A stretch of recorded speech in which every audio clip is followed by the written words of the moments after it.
मैं दिनेश पांडे आज आप लोगों को हिंदी काव्य के अंतर्गत जयशंकर प्रसाद द्वारा रचित कामायनी के श्रद्धामनु शीर्षक से उद्धृत कुछ पंक्तियां, कुछ छंद आपको पढ़ाऊंगा। पिछले वीडियो में आप लोगों ने पढ़ा था कि कौन हो तुम बसंत के दूत, बिरस पतझड़ में अति सुकुमार, घन तिमिर में चपला की रेख, तपन में शीतल मंद बयार। आज आप लोग पढ़ेंगे उसी के आगे,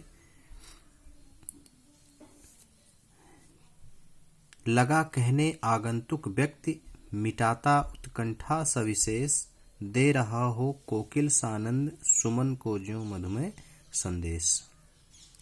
लगा कहने आगंतुक व्यक्ति, आगंतुक व्यक्ति जो अभी आई हुई है, कौन? श्रद्धा, है ना। आगंतुक व्यक्ति श्रद्धा के लिए आया है। श्रद्धा जो है कहती है, मनु के हृदय में उत्पन्न, मैंने उस दिन वीडियो कॉल में भी इसको पढ़ाया था कि मनु के हृदय में उत्पन्न होती हुई उस विशेष उत्कंठा को, उस इच्छा को शांत करते हुए अभी आई हुई श्रद्धा ने अपना परिचय बताया। और परिचय बताते हुए श्रद्धा कुछ इस प्रकार से प्रतीत हो रही थी, ऐसा लग रहा था मानो जैसे दे रहा हो कोकिल सानंद, सुमन को ज्यों मधुमय संदेश। मानो जैसे जो है कोयल, आनंद से परिपूर्ण हो कोयल, पुष्पों को, फूलों को मधुर बसंत के आने की सूचना, बसंत के आगमन की सूचना दे रहा हो। चलिए क्या कहती है श्रद्धा अगली कुछ पंक्तियों में अपना परिचय देते हुए, बताते हुए कहा उन्होंने कि भरा था मन में नौ उत्साह, सीख लूं ललित कला का ज्ञान, इधर रह गंधर्वों के देश, पिता की हूं प्यारी संतान। अपना परिचय देते हुए श्रद्धा कहती है कि मैं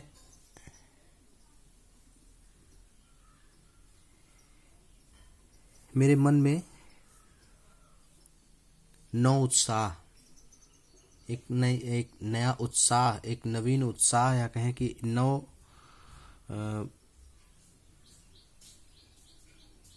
युवावस्था, और उस मेरे युवा मन में एक उत्साह था, एक नवीन उत्साह से परिपूर्ण मेरा यह युवा मन में ललित कलाओं को सीखने की उत्कंठा जागृत हुई। सीख लूं ललित कला का ज्ञान, मेरे मन में ललित कलाओं को, ललित कला में मैंने बताया था आपको गायन, वादन और नृत्य, ये तीन चीजें ललित कला के अंतर्गत आती हैं। तो सीख लूं ललित कला का ज्ञान, ललित कलाओं का ज्ञान सीखना चाहती थी, ललित कलाओं को सीखने की रुचि मेरे अंदर थी।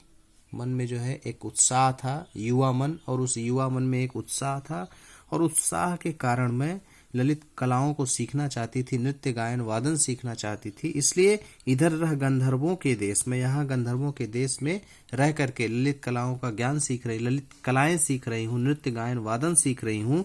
मैं अपने पिता की बहुत प्यारी संतान हूँ, या कह लें कि मैं अपने पिता की अत्यंत प्रिय संतान हूँ। उन्होंने बताया है ना कि मैं यहाँ जो है ललित कलाओं को सीखने के लिए ही, मैं यहाँ ललित कलाओं को सीखने के लिए ही आई हूँ, और मैं यहाँ गंधर्वों के देश में रहती हूँ, मैं अपने पिता की बहुत प्यारी संतान हूँ।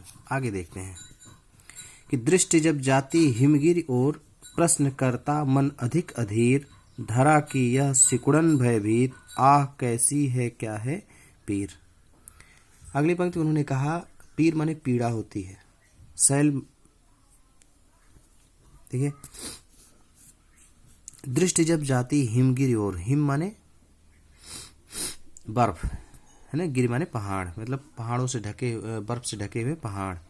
प्रश्न करता मन अधिक अधीर, अधीर माने अधीरता, बेचैनी, धरा माने पृथ्वी, सिकुड़न माने सिकुड़न, भयभीत माने भयभीत करने वाली। देखिए अगली पंक्ति में उन्होंने कहा कि दृष्टि जब जाती हिमगिरी ओर, उन्होंने कहा कि जब भी मेरी दृष्टि जो है इस हिमालय, इस उतुंग ऊंचे इस हिमालय पर्वत की तरफ जब भी मेरी दृष्टि पड़ती थी, तब इसके संदर्भ में जानने के लिए, इस पर्वत के बारे में जानने के लिए, या कहें कि इस जो है इस ये कैसी आकृति है, ये कैसा पहाड़ है, कैसा पर्वत है, इसके बारे में जानने के लिए मेरे मन में अनेक प्रकार के प्रश्न उठ करके मुझे अधीर कर देते थे, मुझे बेचैन कर देते थे, है ना।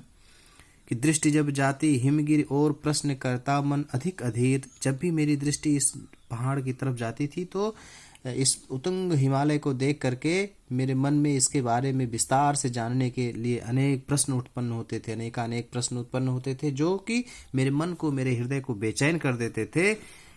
मैं यह सोचती थी कि धरा की यह सिकुड़न भयभीत, कि पृथ्वी की यह सिकुड़न के समान मन को भयभीत कर देने वाली, मन को डरा देने वाली, मन को भयभीत कर देने वाली इस ऊंचे हिमालय का आखिर स्वरूप क्या है, ये पृथ्वी की कैसी सिकुड़न है ना। सिकुड़न से तात्पर्य ये है कि जैसे कोई चीज जब एक सरफेस कोई हो, सरफेस तल हो, अगर वहाँ सिकुड़न आती है तो जितना भाग सिकुड़ता है तो वो ऊंचा उठ जाता है। तो ये पृथ्वी जो कि मैदानी भाग है, तो चारों तरफ तो पृथ्वी बिल्कुल सरफेस है, प्लेन है एकदम, लेकिन ऊंचा उठा हुआ हिमालय, तो वही मतलब ये धरा की ये कैसी सिकुड़न है जो कि मन को इतना बेचैन कर रही है, भयभीत कर रही है।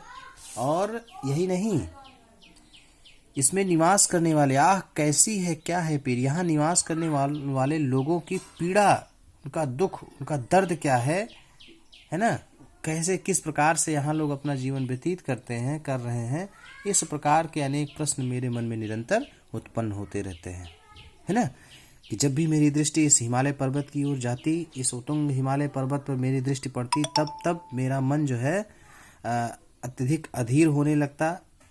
मन में ये प्रश्न बार बार उत्पन्न होते कि ये पृथ्वी की कैसी आकृति है, ये कैसी सिकुड़न है जो मन को इस प्रकार से भयभीत कर रही है, और यहाँ रहने वाले लोगों की पीड़ा क्या है, यहाँ रहने वाले लोग किस प्रकार से अपना जीवन व्यतीत कर रहे हैं, उनका दर्द क्या है, उनकी पीड़ा क्या है।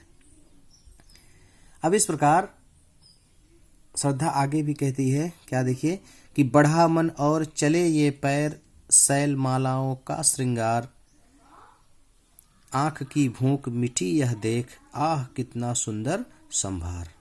उन्होंने कहा कि जब बढ़ा मन और चले ये पैर, श्रद्धा आगे कहती है कि जब जो है मेरे प्रश्नों का कोई मुझे समाधान नहीं मिला, तो बढ़ा मन और चले ये पैर, तब मेरे मन ने निश्चय किया कि क्यों ना जो है चले ये पैर, क्यों ना आगे बढ़ करके और आगे चल करके घूम करके इस हिमालय का दर्शन किया जाए, हिमालय के बारे में जाना जाए, है ना। शैल मालाओं का श्रृंगार, इस प्रकार जो है मेरे मन में एक उत्साह उत्पन्न हुआ, और उस उत्साह से मेरे पैर स्वयं ही इन पर्वत मालाओं के अनुपम सौंदर्य को देखने के लिए आगे बढ़ते चले गए। मैंने देखा, हिमालय में घूमते घूमते मैंने जो है इसके अनुपम सौंदर्य को देखा। शैल मालाओं का श्रृंगार, ये जो पर्वत थे, पर्वत शिखर, इनकी सुंदरता, इनका श्रृंगार मन को हरने वाला था। और आँख की भूख मिटी यह देख, आह कितना सुंदर संभार। जैसे जैसे मैं घूमती गई, घूमते घूमते मैंने इस हिमालय पर्वत के अनुपम सौंदर्य का दर्शन किया, और उसके सौंदर्य दर्शन से ही मेरी आंखों की भूख मिट गई, है ना।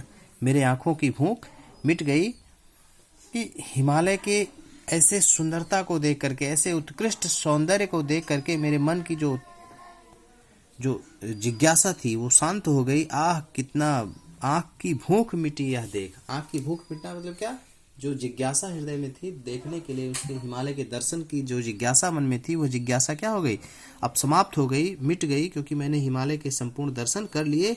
आह कितना सुंदर संभार, कितना सुंदर, आह मतलब एक आश्चर्य प्रतीत करते हुए कि कितना अद्भुत इस हिमालय की सौंदर्य, इसकी संपन्नता, है ना। सुंदर माने सुंदरता, संभार माने संपन्नता, इसकी सुंदरता, इसकी संपन्नता देख करके मन की, नेत्रों की भूख मिट गई, मन की जो जिज्ञासा थी वो जिज्ञासा शांत हो गई, है ना। वास्तव में यह सौंदर्य जो है अद्भुत सौंदर्य है, अद्भुत सौंदर्य का धनी है यह हिमालय। तो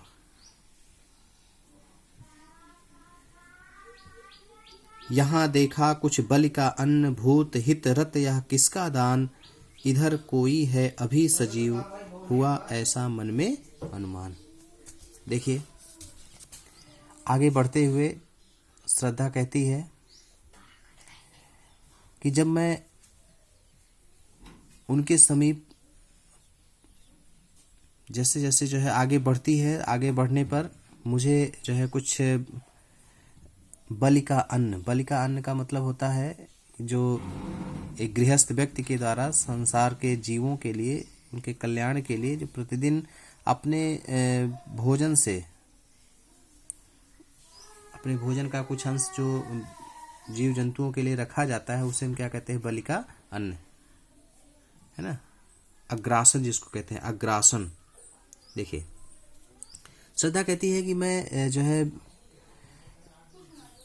इस शोभा को देखते देखते, हिमालय की शोभा सुंदरता को देखते देखते मैं यहाँ पहुंची, तो मैंने देखा, यहाँ देखा कुछ बलि का अन्न। तो मैंने यहाँ संसार के प्राणियों के भरण पोषण के लिए गृहस्थों द्वारा प्रतिदिन अपने भोजन से जो अंश निकाला जाता है उस अंश में से अन्न के दाने को बिखरे हुए मैंने यहाँ देखा।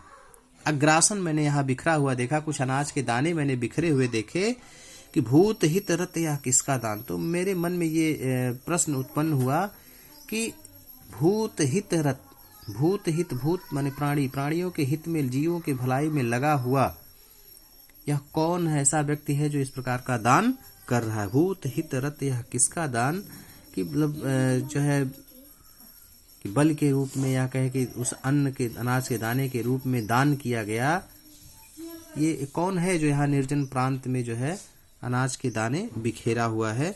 तो मेरे मन में ये प्रश्न उत्पन्न हुआ कि इधर कोई है अभी सजीव, हुआ ऐसा मन में अनुमान।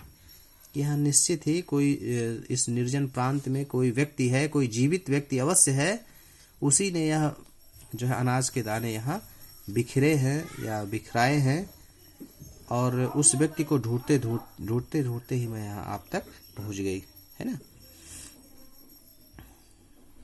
ठीक है बच्चों, और वीडियो कॉल में या कहें कि लाइव क्लासेज में सब कुछ क्लियर कर देंगे। ठीक।